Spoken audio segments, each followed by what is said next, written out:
Hey everybody, welcome back to the Chaotic Little Book Corner. My name's Acacia. Today I'm going to be doing my September wrap-up. This is... Well, I'm filming it early. I'm filming it on like the 27th. I'm probably going to finish another book, but I'll just push that into October's wrap-up. I'm done with September. I'm really done with it. It hasn't gone well. It hasn't been great. It's been a rough month. It hasn't left me much time for reading, and when I have been able to read, I haven't been in the headspace for it. It's been kind of a reading slump. I feel like there's a couple of reasons for that. One is when I read What Red Was, I got into this headspace and I loved it so much that nothing else seemed as good. And then I read The Testament and I hated that, sort of, kind of, not really.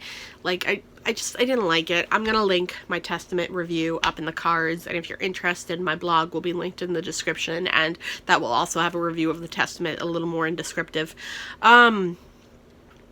So, in order of least to most enjoyed, I would definitely say The Testament is my least enjoyed book. I read it for myself. I read it within the day it was released. I just think it was overhyped. I don't think it was that good. I thought it was fine. I liked it. Will I read it again? Yes. Will I keep it on my shelf? Yes. But do I think it's a classic? No.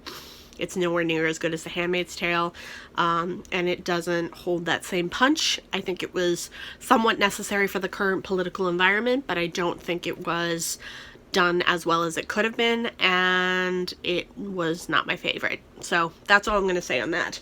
The rest of these books I read, you know, kind of sporadically. I still read them within like a day, each of them, but like, I couldn't get myself to read too much. So the next book that I enjoyed this one, and I'm excited to have it on my shelf. This is Emergency Contact by Mary H.K. Cho. This is the story of Penny and Sam. Penny is a girl. A lot of people don't like Penny. As a character, they don't think she's great, and I saw a lot of comments about that on Goodreads, and that's one of the reasons it's rated so lowly. I was fine with Penny. I thought she was flawed, and I didn't think she was always the nicest person on the planet, but like, I thought she was fine. I thought she was a good character. I thought she was well written. Sam is a down on his luck, I would say college-age kid. It's not a kid, but feels like a kid to me. He's living in a coffee house, and he's working there too, and what happens is one day, Penny is out and she sees Sam having a panic attack, and so she stops to help him, and she brings him to the hospital, and she becomes his emergency contact, and the two of them end up texting back and forth and going through emotional pain and feelings together, and kind of exploring their mental health together. I really liked it. I thought it was a good mental health story. Do I think it's a perfect adaptation? No.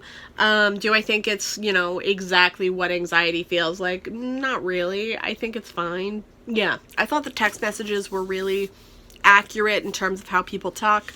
I thought it was good. I thought it was solid. I liked it. And I'm happy to have it on my shelf. Next, we have this. This is the Divergents Game. I did a review of this. I will link it up in the cards. This is the dystopian where I always mix the two up. The Pats may kill the Quads. There it is. There are two groups of people. There are Pats and Quads, and the Pats may kill the Quads whenever they feel necessary. It's a book about immigration and separation and xenophobia. I really liked it. I thought it was great. I enjoyed most of it. I would not say it's my favorite dystopian I've ever read, but it's a solid dystopian, and I enjoyed it. It was short, which was interesting. I like to be a little more immersed in my dystopians. I like a little longer of a story, but it worked.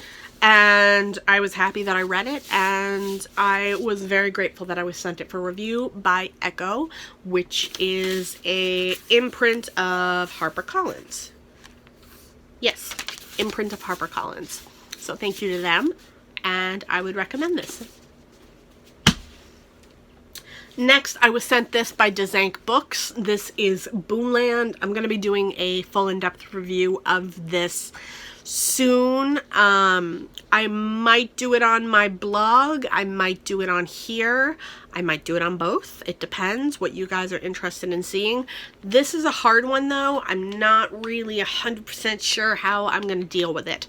This is about a shooting, a mass shooting, and it is a story. It follows 3 characters.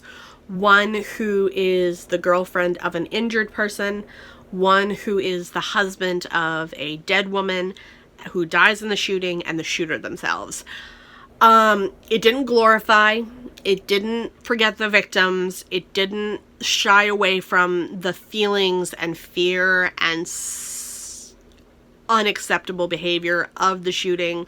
It didn't turn it into a mental health conversation. It didn't turn it into a, he's mentally ill, so he shot people kind of world. It wasn't that. It was much more, this person did a bad thing.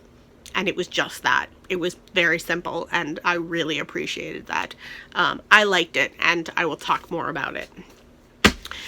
If you guys feel that that is too intense for you guys, let me know in the comments, and I will contact the publishers and let them know I've discussed it in this wrap-up, but my subscribers are not in a headspace where they can hear more about it, so it's up to you guys. Just let me know. I liked it, and I would recommend it, and I would like to review it, but I don't want to put anyone in an uncomfortable position. This is Nobody's Victim, Fighting Psychos, Stalkers, Pervs, and Trolls by Carrie Goldberg. I did a review of this on my blog. I will link that blog down below in the description box. It's the same link as the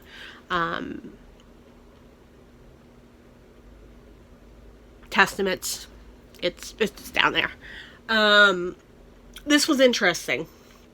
So the conversations were good. It was solid. It gave me some things to mull over. It definitely gave me some pointers and some tips and things to kind of deal with those kinds of behaviors. The only thing is they use the term crazy and psychos quite frequently, and I wasn't a huge fan of that. They use them as a kind of generalizing term of people, and I'm not saying that people with mental health issues are crazy or psycho, but those are terms that are used to describe people that are mentally ill, and to use them as the discussion of these people kind of puts it into the perspective that these people must be mentally ill, and I don't think they were necessarily. I think that there was a lot of sociopath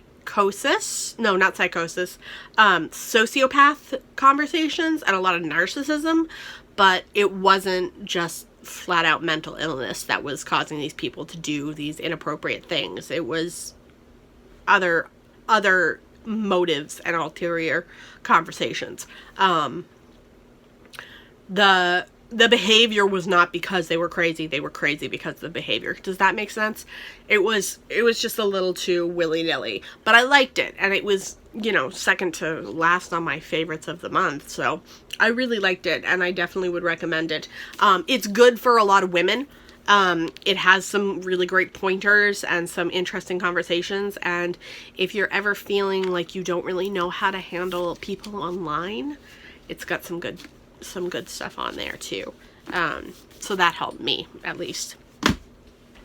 And then my favorite book of the month was a reread. I was in a headspace where I was like, I just need to be happy. So I read Furiously Happy by Jenny Lawson. I downloaded it on audio or Libro FM. I will link Libro FM down below in the description. This is a funny book about horrible things. It's a book about Jenny Lawson. It's her nonfiction memoir talking about her mental illness and her mental health issues. I love it. I definitely recommend it. I've talked about it to death. Yeah, super enjoy it. So I highly recommend that book. So yeah, that's all I read in September. Not a lot. As I said, it was a rough month, but we'll see. So I post videos every Tuesday and Thursday. If you like this video, give it a thumbs up. If you loved it, click that subscribe button down below. If you got to the end of this video, comment kitten down below in the comment section. I would like to say thank you to my Patreons, who I will link a link to my Patreon if you'd like to support me down in the description. Thank you to my subscribers. Welcome to the new ones. I will talk to you all in the comments, and I'll see you in my next video. Bye.